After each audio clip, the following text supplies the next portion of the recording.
নিসাব পরিমাণ সম্পদের মালিক হওয়া।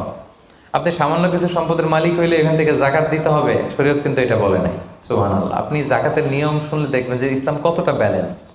একটা থ্রেশহোল্ড আছে, একটা স্ট্যান্ডার্ড আছে, এই মানে গেলে দিবেন। সেটা কত?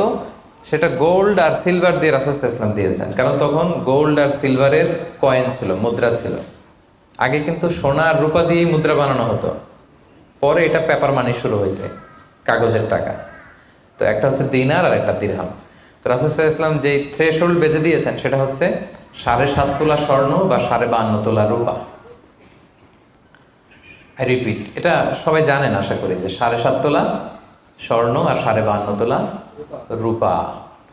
আধুনিক সময়ে গ্রাম দিয়ে দোকানদাররা হিসাব করে, তো গ্রাম দিয়ে যদি আপনি বুঝেন তাহলে 85 গ্রাম স্বর্ণ অথবা 595 গ্রাম রূপা, এটা হচ্ছে থ্রেশহোল্ড নিসাব।